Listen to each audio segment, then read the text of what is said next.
Hello and welcome to AFcast. I'm your host Malcolm, and first of all, before I get into what we're going to be talking about today, I do want to apologize for not actually recording or uploading the past couple of weeks.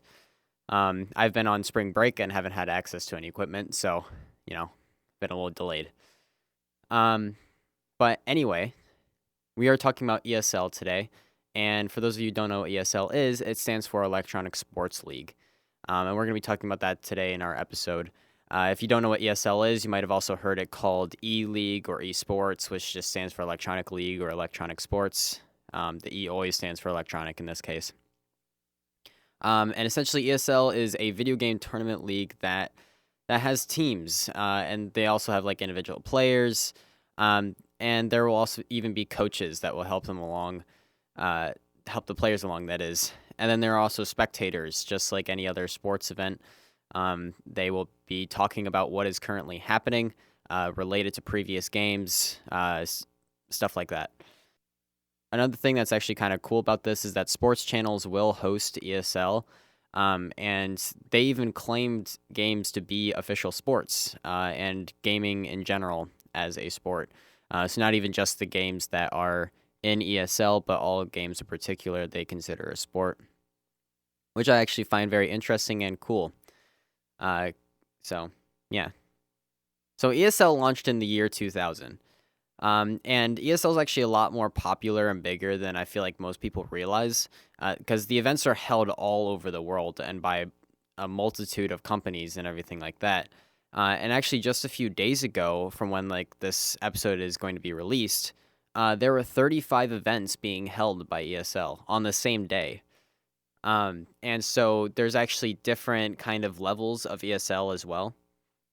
So the first one I'm going to be talking about is ESL Play.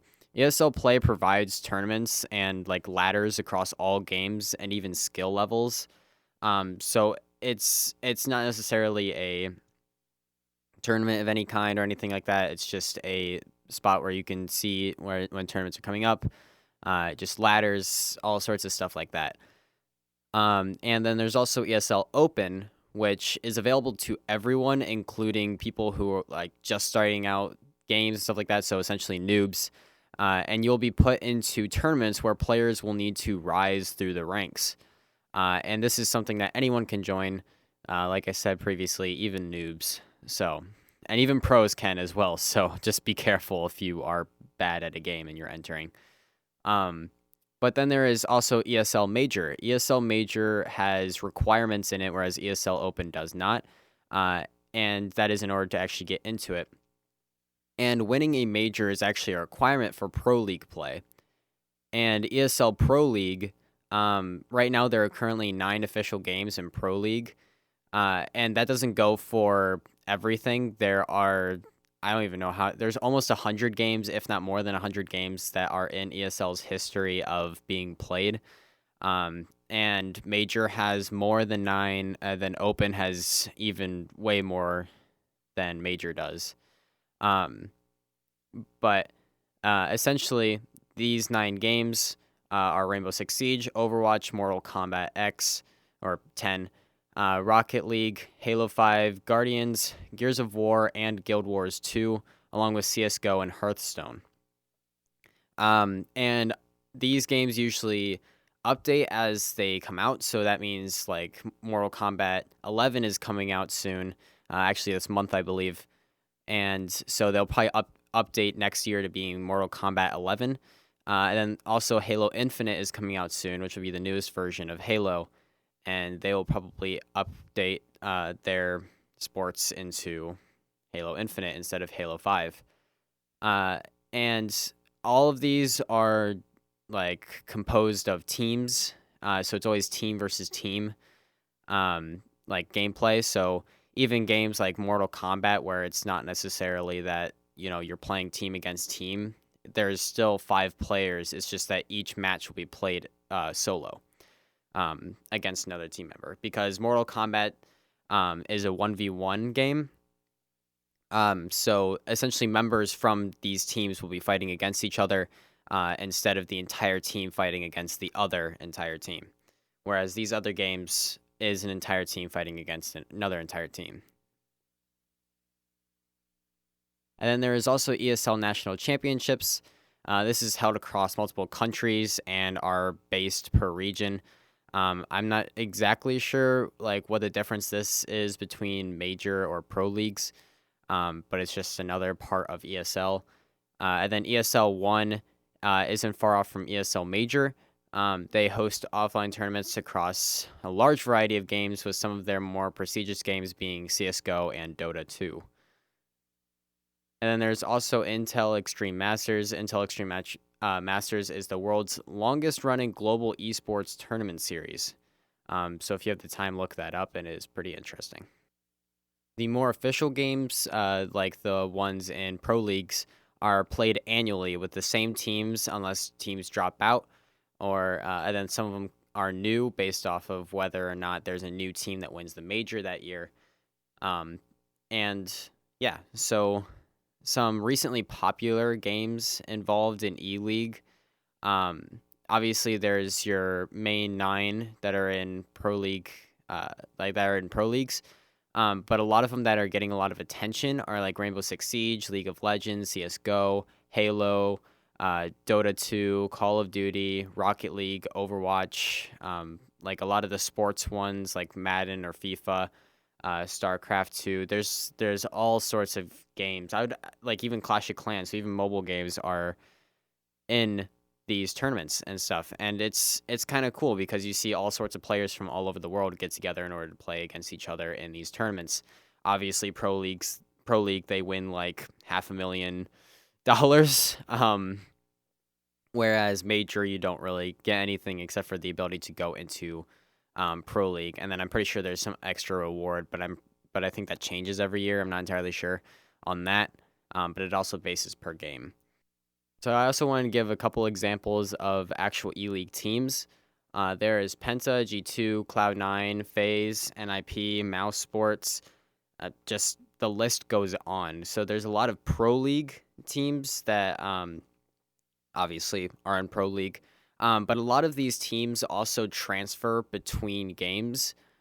So it's like, for example, Cloud9, they have a team for Halo, they have a team for CSGO, they have a team for Rainbow Six Siege, they have a team for Rocket League. I mean, it's not the same players, but it's the same team. So they still represent the same team, even though they are different players.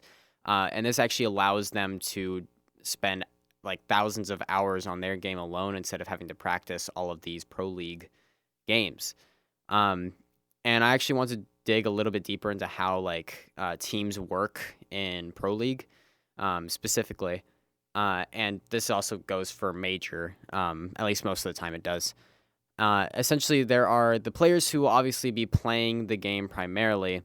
So this will be anybody who's in just the main team that you'll see up front playing the game. And these are like your primary players. But some teams actually do have backup players in case somebody is sick or has been injured, hospitalized, anything like that. And then there are also, this is actually catches a lot of people by surprise, but there are actually coaches that don't play with them, but actually stand in the back, and they will watch you play, and they will try to communicate with the rest of the team in order to tell you what the situation is and how stuff is working. So if you like being the more analytic type rather than actually playing the game, and you feel like you might be better as a coach, you might actually try that out because they also make a lot of money. So, but a lot of coaches have been so devoted that they'll actually watch hours of gameplay of enemy teams in order to find out what their strategies are and make strategies that will go against them or try to throw off the other team. And they will even enter majors to try and figure out if there'll be a new team that will come into pro league, or even to stop another team to come into pro league, depending. Because this year, I believe, there was actually a team that went all the way up through majors. They won majors, they went to pro league, and then they won pro league. So that was pretty extreme. But that's the whole point of also entering major for them, is that way they can find strategies either from players who messed up in major, if they still had a good strategy that they could use, or even just to learn from their mistakes in Major if they try out a new strategy. Major is a very good testing field, but it's also very good for getting you into Pro League, obviously, since it's a requirement to win one in order to actually get into Pro League. So I also want to dig a little bit deeper, not just into the team, but also into the actual event in general. So obviously, there's a ton of people that will watch it live there in the stadium, but they also have live cameras, just like they do for any other sport that you can watch from home. This actually it's really cool watching people's reactions sometimes that are in the crowd. And then also, obviously, you'll be able to see the different perspectives of everyone, because the spectators in the game, and yes, there are spectators, and the teams can't hear the spectators at all, just like usual. But essentially, they'll be scrolling through all the players, seeing what they're doing. If something just happened, they'll describe what happened. And every player will even be given the same setup as everyone else, so no team is going to be outmatched when it comes to computers rather than others. I'm pretty sure if you have like a special mouse that you like to use, they do allow you to do stuff like that. But other than that, the equipment is very similar when it comes to the two teams. And then there's obviously the coaches who are able to watch their team's screen and communicate with them. So it's not like screen peeking at all or anything like that. They're not able to see the enemy, so they've considered it okay. And then there's also anti-hack systems that ESL has developed, in which it'll just obviously stop people from hacking, or at least try to. And it is constantly running as they are doing ESL, so there's no pauses in that program at all. And then there's also a production team that watches the games for replay moments and highlights, and they will even sometimes make memes out of moments that just happened. There's been a lot of very funny live memes that they have made while a competition is going.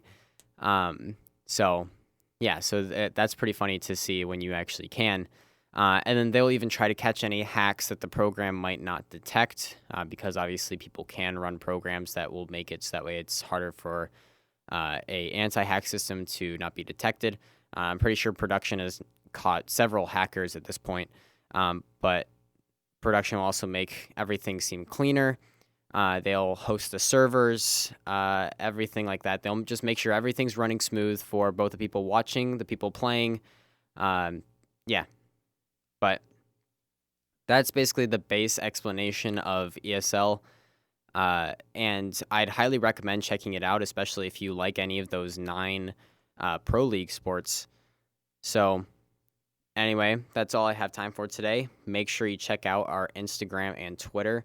Also check out our Discord if you would like to talk with either us or other people that are fans of us.